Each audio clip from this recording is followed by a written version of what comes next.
Welcome to the 7th episode of our podcast, Existential Idiots. I'm here with Thomas and myself, Lilith. In today's podcast, we'll be talking about what's been going on in our lives and why we've been on a hiatus, as well as some new music and video games that have come out in the time that we've been away, and some other topics that we are interested in as well. Sounds exciting. Hi. Oh my god, so excited. It's been a minute. I guess you go first. I'm like, why we been away? Yeah, so I mean, sometimes I would say everybody has experienced a type of busy that just never stops. You do one thing and then it's just on to the next, on to the next, on to the next, on to the next, and it just doesn't stop. And it doesn't have to be work, it doesn't have to be school, it can be just a kind of mental thing where you kind of set up your own kind of checklist and you're going down it and it just never ends. And then sometimes you get so caught up in it and then you realize that 7-8 months have passed and you haven't done one specific thing. So it's not either of our faults. We've been really dealing with our own lives and just stuff in general. I mean, there's so much crazy stuff that's happened this year, and I mean, even the last part of last year has been absolutely insane as well. But yeah, where do I even start? So the last episode we recorded, I was just starting practicum. I was on my break, and then I immediately started practicum, and it was just a lot for me. So for anyone who's been following our podcast, they know that I'm an accounting program. So now that I'm really going out there with my little, wings to fly and actually take care of clients, it's just a lot of emotional drainage in a way for me. And then, I was moving and not really moving. I was still settling in my apartment and just a lot of stuff. But yeah, going off of what Thomas said, a lot of it has just been we kind of just needed a mental break. We who have been dealing stuff with our own lives, new stuff has been coming up, processing some stuff from before that we were still processing. It was just way too much going on. Oh, God, even just by thinking about it, I'm like, ugh. Yes, mentally draining you. I can feel it. But yeah. But you go ahead, Thomas. I know you've lots been happening with you too. Yeah, so I have been struggling since a couple weeks ago, honestly. For some reason the military finally gave me back my they finally gave me back my college credits. Not credits, but I'm able to get 3 years of college for free. My tuition will be paid for.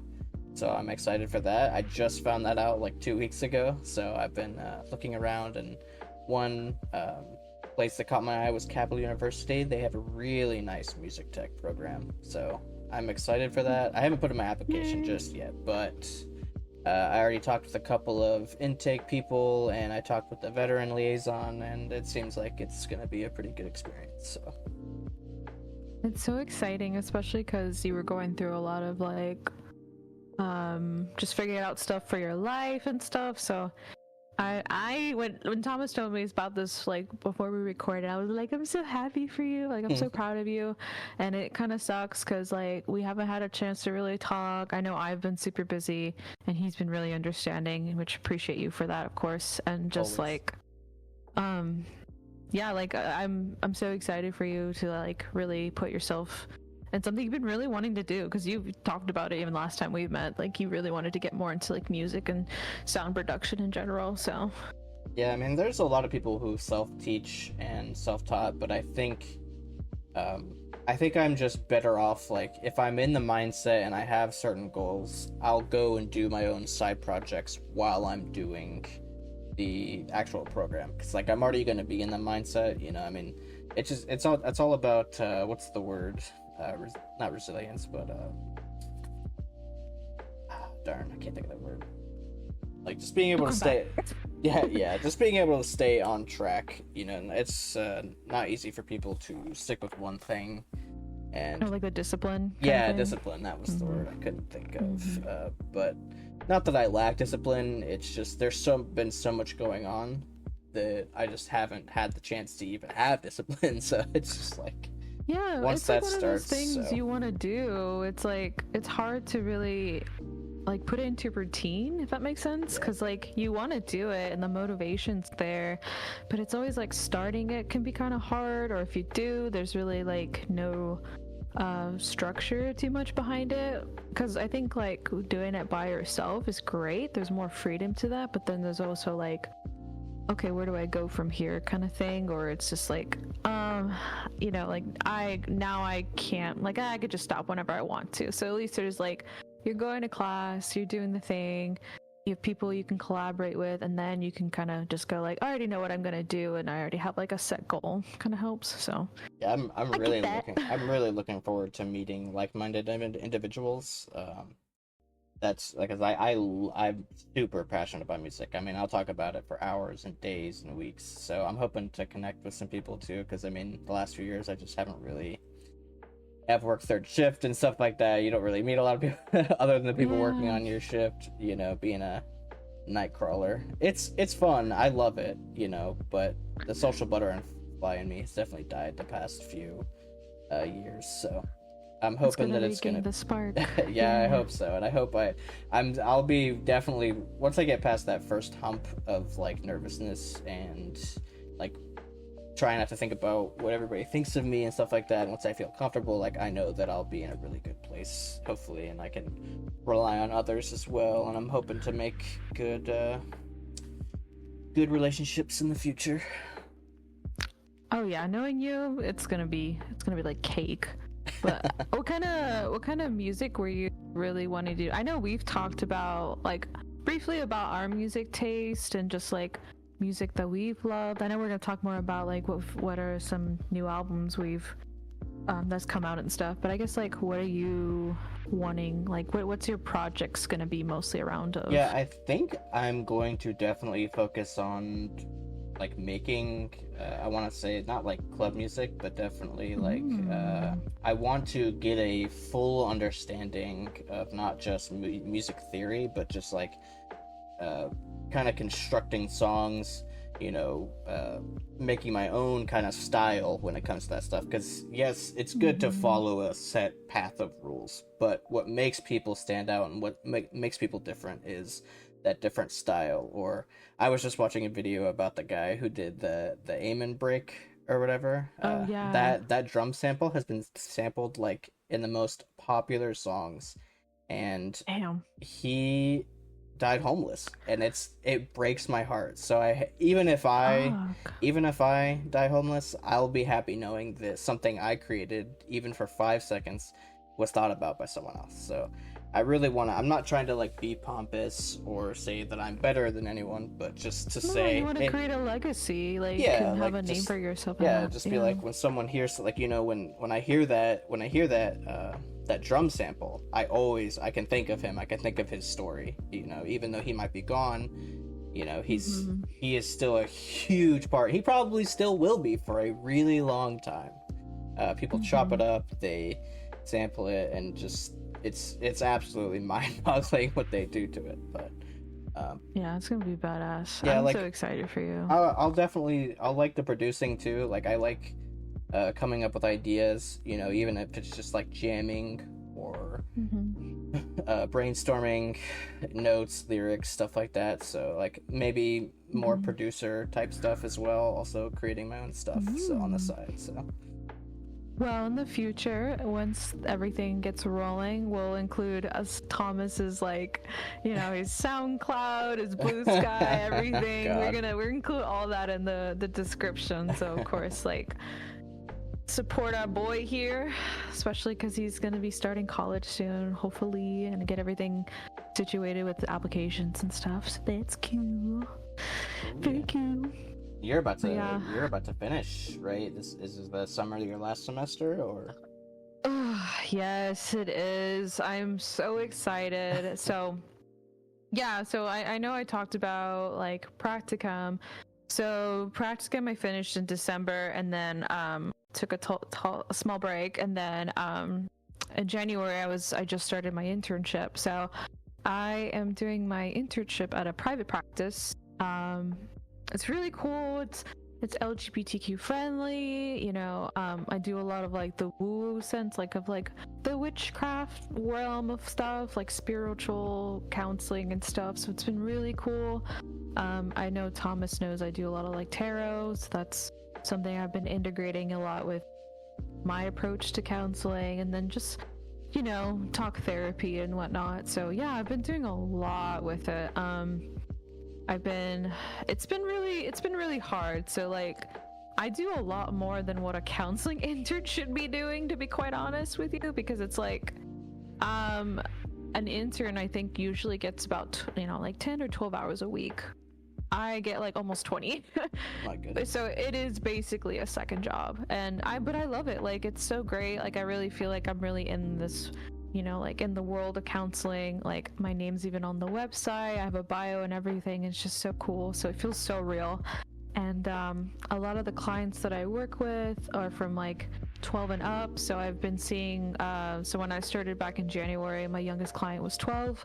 And my oldest client was like 53. So it Oh, wow. definitely is across the lifespan, but super duper cool. I've been seeing some clients since January that have been sticking with me, so that's been pretty cool. I've just learned so much. And then I know like everybody, we preach about self-care and stuff, but like it is so crucial how much holistically and well-being wise I have to be to really help take care of other people. And that's something like I guess I haven't prioritized a lot too much before. Like, I did a little bit here and there, but now it's like, oh, I really gotta put it into the routine. So but yes, I do finish in the end of August, I hope. So I have to take 2 exams and then to get licensed and whatnot, and then just start working.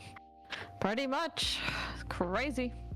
And one thing I did also want to mention is that you've been so busy, but I want to emphasize to you and everyone that it's so important to take care of yourself. It's so, you have to even if it's for 2 minutes, an hour, a whole day, just take that time to yourself. It really, it's good to reflect and clear your mind. Even meditate. I meditate sometimes. I usually do it before I go to bed, you know, and I just try to clear my mind.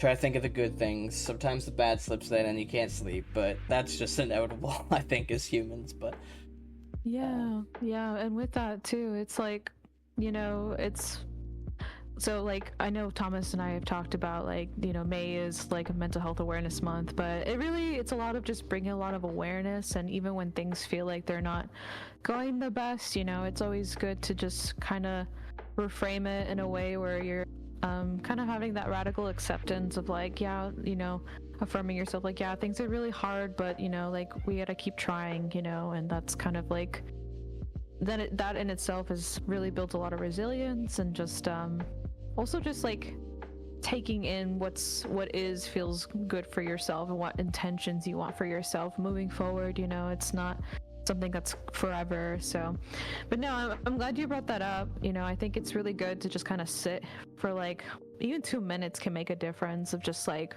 what can I express gratitude in for myself or to others, or like, what can I you know, what about it today that really sucked that I can just kind of process for myself, or maybe reach out and like finding those ways of like those coping skills to help you process what was hard for you and stuff. So yeah, definitely. And there also is the thing as too much self-reflection, because then you start seeing small things that you don't like, you know, you may not like about yourself. And so it's important to stay on track as much as you can, because then you get so caught up, and you might even develop perfectionism, and that's gonna destroy you mentally for sure. I definitely have struggled with that, I'd say, the past 2 years, and just trying to be the best version of myself when I can't always be the perfect version of myself. So, you know, I think sometimes it comes at the cost. Sorry, I didn't mean to cut you off.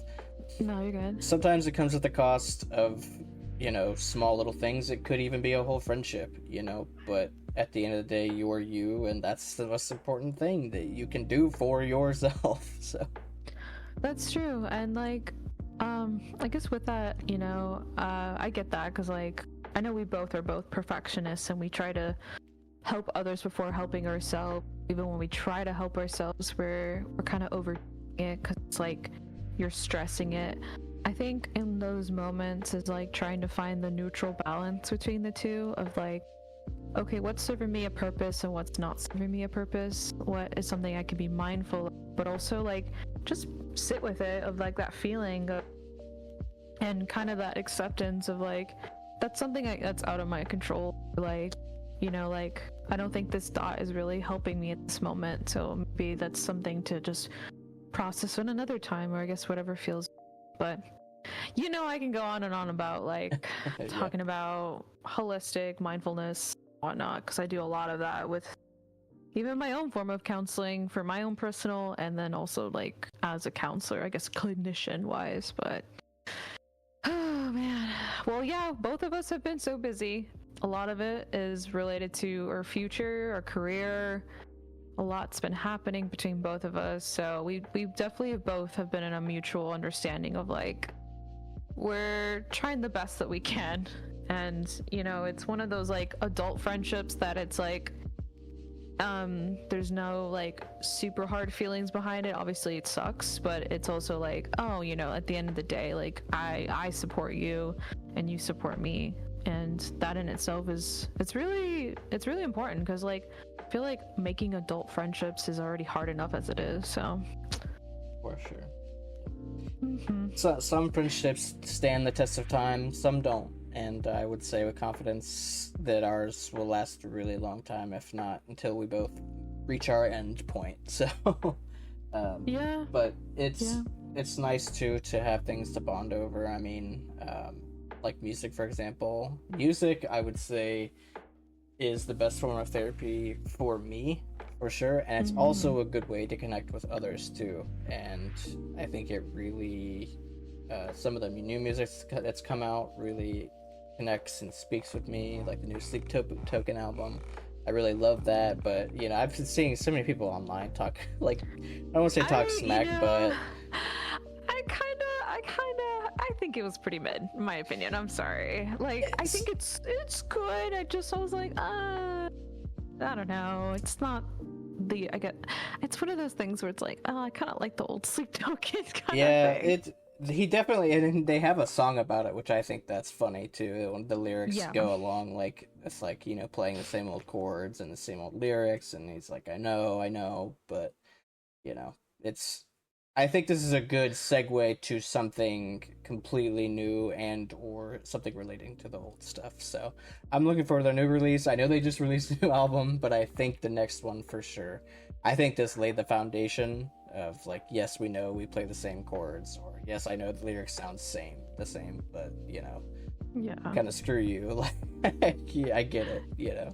Yeah, and that's, you know what, now that you pointed that out, I'm like, oh yeah, I totally get that. I think I'm just so used to like, I guess like artists always making something different and then just releasing it without any like no thought behind it. But you pointing that out, I'm like, okay, I could see the segue of that. Like almost, I don't want to say like doing a complete genre switch, but like in that aspect of like, we're introducing some new stuff.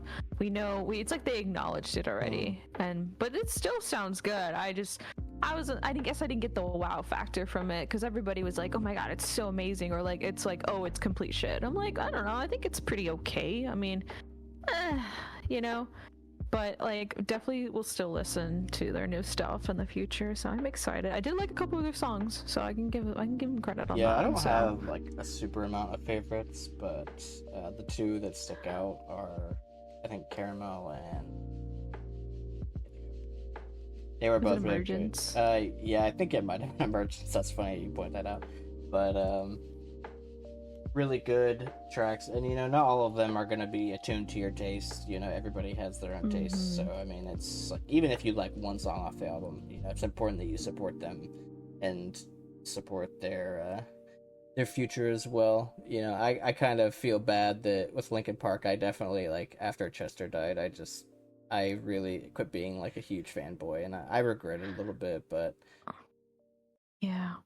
You know, funny enough, I went to their concert last year, or I guess this past year, and actually, you know, and I was very harsh on like them getting a new singer, even though like they basically agreed that they weren't even going to be doing Linkin Park anymore from what I remembered, or maybe I'm wrong, but like I was like, okay, I'll give it a chance. And so I heard, I forgot what's the main singer's name, but she sounded pretty good. I was like, okay, I can get behind this. Their new stuff isn't really that bad either. I do like a couple of their songs. So I was like, okay, you know, that's, you do you. I think, but I think the love for it, I think everybody can agree upon as Linkin Park fans, is like, it's not going to be the same how it was. And that's, how can it be the same, right? Because Chester was one of those singers that it was like, damn, he's like one of a kind. So yeah, I'm definitely still a little wary. I haven't really, anytime it pops up on the radio or something like that, I don't listen to it, and I feel bad about it, but I'm just like,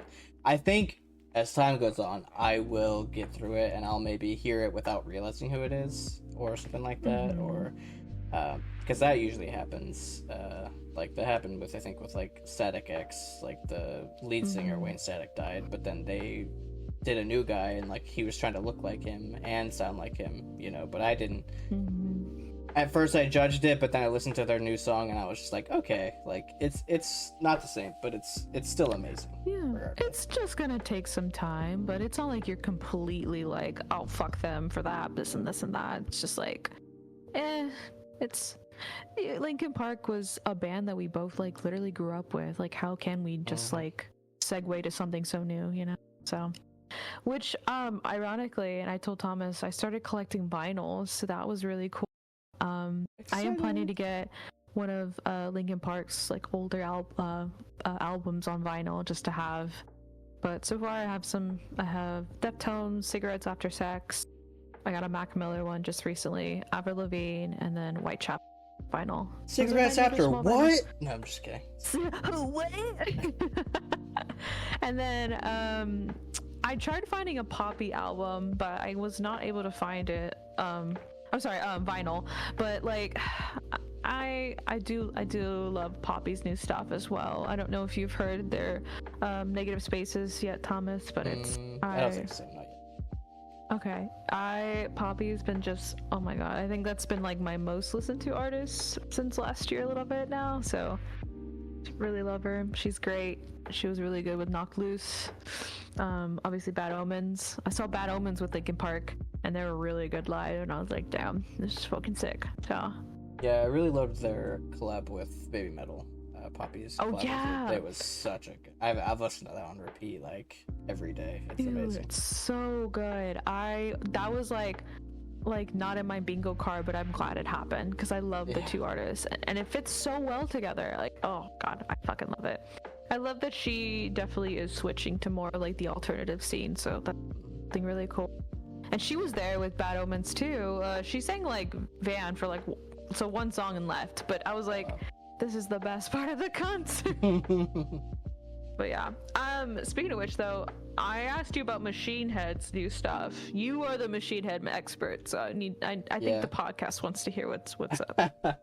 Yeah, I definitely have noticed the change in his voice, and it's hard for me to listen to, I think, the newer stuff because his voice has become a little hoarse, and just his screams kind of all sound the same, whereas so you listen to the old stuff, and this isn't really his fault, you know. I think that he put his heart and soul and his voice in the line of fire to create some of these amazing early albums, you know, and now he's just doing what he kind of wants to do and take the band in his own direction, even though he's kind of already done that. I've heard one of the new, I think I heard Unbound. That was a pretty good one. I think it actually topped the chart too, I think, for a little bit, so I'm excited about that. But no, I love Rob Flynn. Not everybody feels that way about him, but I listen to The Blackening on repeat like at least once a week, so it's good stuff. But I kind of, when a band I like comes out with a new album, I usually like to take my time with each song and really listen to it a couple times, feel it, and then once I've kind of felt everything out, I can listen to the whole album and just be like, that was such an amazing experience. Like, oh my god, like if I just listen it all the way through once, you know, I'm gonna forget about stuff, I'm gonna not really take it in. So when I do one at a time, you know, listen to it a couple times and listen to my favorite parts, it really helps me develop like a connectedness with the album.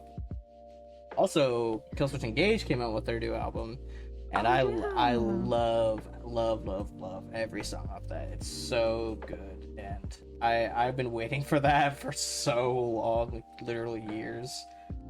Yeah. So I was excited about it too, and I was like, the minute it came out, I got a notification like it was on Spotify. I was like, oh yeah, Thomas, he needs to listen to this shit. Yeah.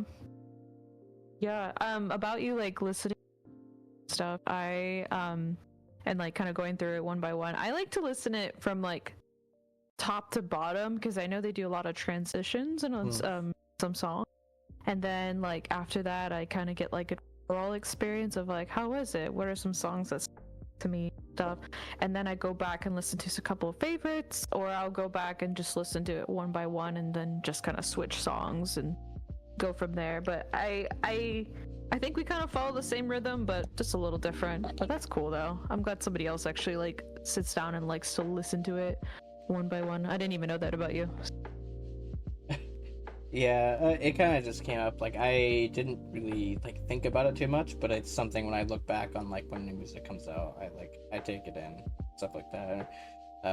There's even a band like Knuckle Puck. Like, I heard one of their songs on a whim, you know, and then I listened to that song so many times, and then I branched out, and then it turns out I just love like all their stuff. You know, I just had to give it the proper time. I think I'm very picky. I am like super picky about like every little detail. So it's just like I have to get to a point where I can just listen to it and be like, I love that part. I love this part. I love this part. I'll sing along to this part, you know, or here comes the epic, you know, snare sound that I love or something like that. So that's also kind of why I wanted to get into the music production program.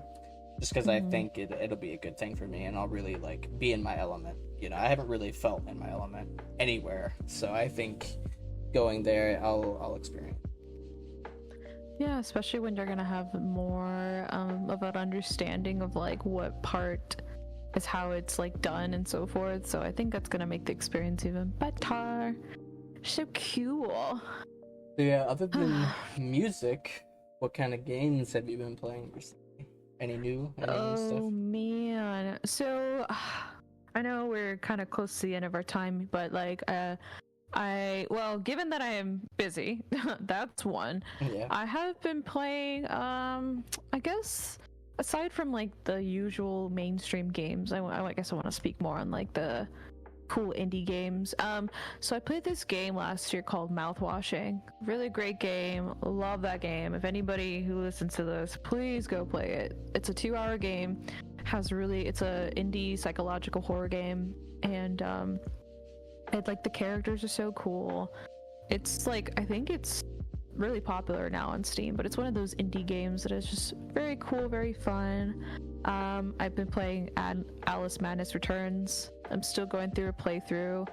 That whole game is like, if you were to put me in draw me in a picture, it'd be like that aesthetic. It's so great. Definitely love that game. Yeah, literally. But just small games here and there. Currently I'm playing this game called Sorry We're Closed, another indie horror game that I really like, that has like cool story. I didn't realize it had some like I guess like some like it's like a first person shooter type feel, but there's a lot of like storytelling in it, which is very cool. But yeah, what about you, Thomas?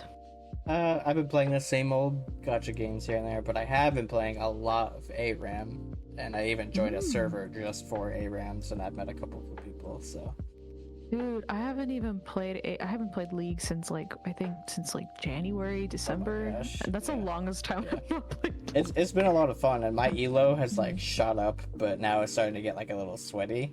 But it just seems like it's still fun. It's just like I have to try a little bit harder, so it's like. It'll equal itself out, you know, where the fun, and they have a new game mode out, but it's kind of, it feels like it's meant for ARAM players, but it's not really that great. I've only played it once, but I didn't really. But other than that, and my gacha games, I have been wanting to play. Honkai Star Rail. Oh yeah, I've logged in like, what is it, like 730 days in a row now. It's gosh. Not a great statistic to say out loud, but I stand by it. Gosh. It's completely amazing. I would recommend anyone that has the time or patience to get into it. And I mean, gacha wise, I would say they're the most tame. I mean, I've played some other ones, and especially like if you go like on the App Store and they're not available on PC, they're really bad. Like you can tell it's a cash grab. Yeah. But with Honkai, it's more of like a passion project, and they're like, oh, here's this fun little character, like you don't have to get them, but you want to, they get you. But I have been wanting to play. There's still a little bit of like, but yeah, what game you said? Sorry. I've definitely the new Doom that came out. I definitely want to play that. Oh yeah, And then I forgot about that. there's this new turn-based game called, I think, Obscure like 33. I can't remember the exact name. Obscure Expedition 33. Yeah, Claire Obscure Expedition 33. It's turn-based. It looks so fun, and I can't wait to play it because I have not heard of it. I have really garnered a likeness to turn-based games, so I am still quite picky about them because I think Honkai is just like my number one. So it's like if it's not as great as that, I'm gonna be like, nah. I was about to say, if it's not better than the Gears game, then it's nothing's better. Yeah. But other than that, I haven't really just playing the same old things. I think it's just like a comfort thing. I think video games are a comfort for a lot of people, and especially me. Like when I'm playing, I'm not thinking about anything else. Yeah, I definitely believe it's part of our personalities at this point, and then just kind of like how we, get away from the world in the moment, or scale, or our way of just appreciating what's like happy small things is like playing video games and stuff. So, but yeah, I wish I had more time for that. One day. Yeah, I definitely think once your master's is done, you'll be slightly more free. Right. Yay! But I think we'll segue. I think that's about all the time we have. So, as our existential talk comes to an end, I would like to remind everyone that the gist of our podcast is to feel welcome, included, and really take a big step in understanding mental health and just being here to say it's okay. There's no societal norms that you have to feel. You're not alone ever. You're never alone. There's always places you can reach out to, and we'll provide that in the description and stuff like that.